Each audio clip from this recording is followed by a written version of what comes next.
I'm Steve Bird, also known as Laser Steve, and I run the laser shop at Forge Greensboro Makerspace in Greensboro, North Carolina. I'm going to be showing you a way you can deal with the white box around some images if you are engraving on glass or acrylic or anything like that. So let's go ahead and jump right in. First thing I'm going to do is I'm going to say File, Import, and I'm going to import an image of our local single-A baseball team's new branding logo. So they've just redone that this year. Greensboro Grasshoppers. Fun day out at the ballpark. So if I bring this in and I'm just going to go ahead and engrave it as it is, say on a piece of wood, other things like that will darken when you laser it. And I'll show you that's what my settings are right now. Negative image is not turned on. Also, you'll notice I'm using the image mode halftone. That's because I'm going to be doing this assuming I'm putting it on glass or acrylic.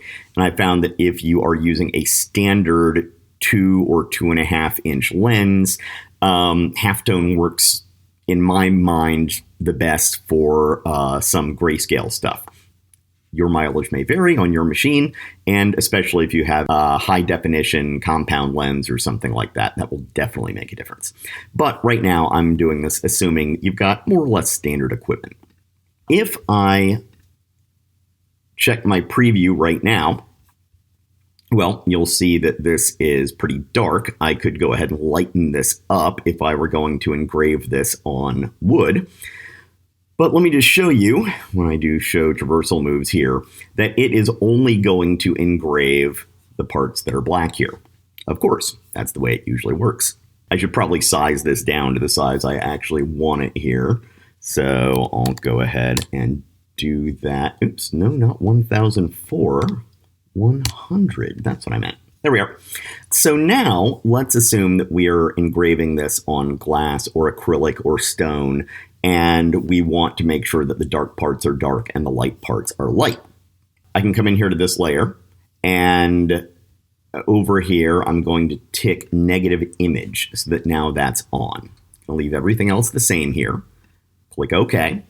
And now, having touched nothing else here, when I go to my preview, you'll notice that Lightburn goes ahead and turns on the invert feature here so that you can see more or less what it's actually going to look like. But you'll see that we're going to get this white rectangle showing up around the outside of it. Now, depending on what you're doing, you might look at that and say, I don't care, it looks good to me, in which case, good on you. But I can be pretty perfectionist about this stuff, and I don't like the big white rectangle I have to look at there. So I'm going to click OK here and show you one of a number of different tricks that you could do to make this look better. There's more than one way of doing this, and so if you're looking at this and thinking, why are you going through this the hard way? Sometimes I have found the thing I'm going to go through right here can solve some problems for you. So this can be another tool in your toolbox. With this image selected, I'm going to right-click it, and I'm going to come down here to Trace Image. Now, you could do the Trace Image from your drop-down menus up top. I sometimes do it this way. Why not? If I wanted to, depending on different things I might be wanting to do, I could go ahead and change my threshold number back and forth to get different lines to be drawn here. I'm just going to leave it as it is. And I'm not going to check Delete Image after Trace. I'm going to leave that unchecked. So I'm going to click OK. Now, I had previously activated my Tool 1 layer. So this outline that was just created, which I'm now going to separate from this, is a tool layer. Tool layers are layers that have no speed or power associated with them.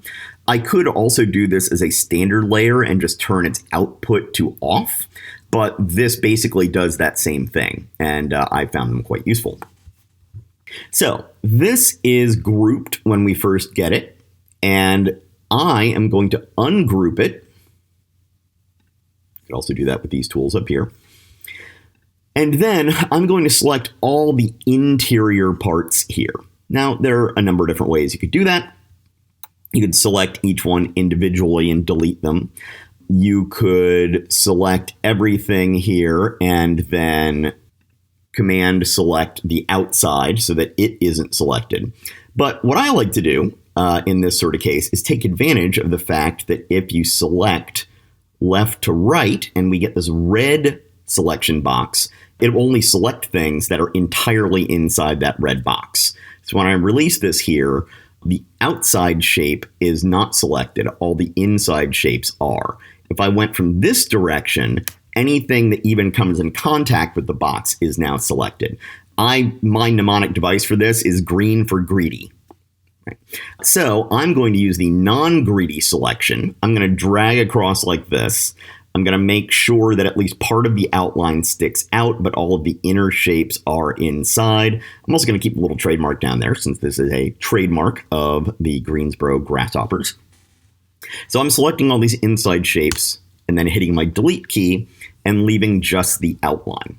And because I've got these couple of extra lines down here, I'm then going to select everything here and regroup it. Right there. And you can tell it's regrouped because of the nature of the dot and dash here that's moving around just changed.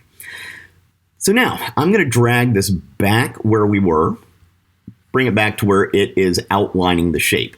Now, depending on how yours was made, it may or may not want to snap exactly to that point. You just need to get it close because of what we're about to do in the moment. So I currently still have my tool layer here, or my path that's on the tool layer highlighted, still selected. And so with that done, I'm going to come over to the offset tool. So I'm going to click offset, and I'm going to give this an offset distance. So right now it's set to 1 millimeter, and you can see where it's going to offset to. I could go ahead and make it a little thicker here if I wanted to. This really is just to your own visual taste. I'm going to leave this at 1 millimeter for the time being. Remember, this is a 100 millimeter wide image. Just choose whatever looks right to you. Then I do have delete original objects ticked here. And what that means is that the inner orange line, the inner tool line that we had, will be deleted when we create this new offset line. That is what I want in this case. So I'm going to click OK. And now I'm going to select that offset line and the image, and I'm going to right click on here. Again, you could do this through your upper menus, but I like this way of doing it. And I'm going to come down here to apply mask to image. And you'll see that the rest of that white background just disappeared here. If I go into my preview, you'll see it will just create this white outline around the outside of this theoretically black area and shape and color right here. Now at this point, you could just go ahead and do your job. There are a couple other things you might want to keep in mind. One is these things are not grouped together right now, the image and its mask. So you can, either by accident or on purpose, come over here and move this and the mask doesn't move with it, or move the mask and the inner shape doesn't move with it. So let me undo those two things. You could just select this whole thing and group it. Or to be really safe, you could select this whole thing. And then I'm going to right click it again and choose flatten image mask.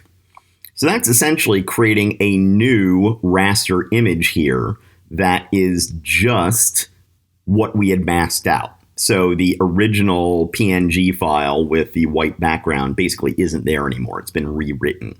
And now at this point, it just moves around like that.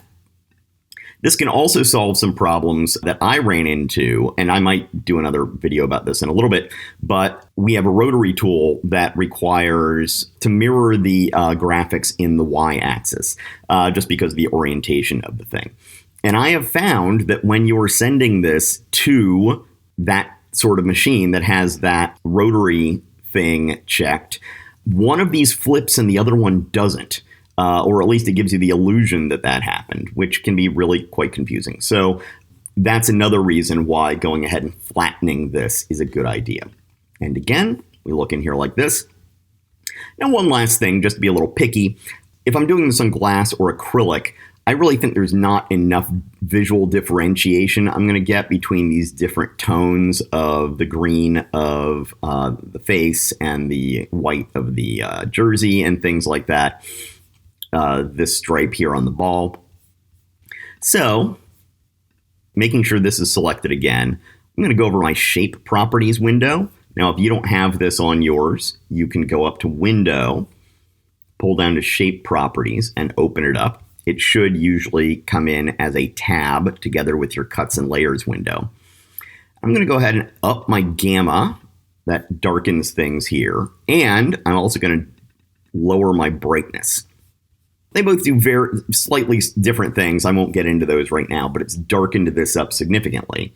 So now when I engrave this, you'll see that I'm getting a lot more differentiation between this white color and this darker gray and this lighter gray.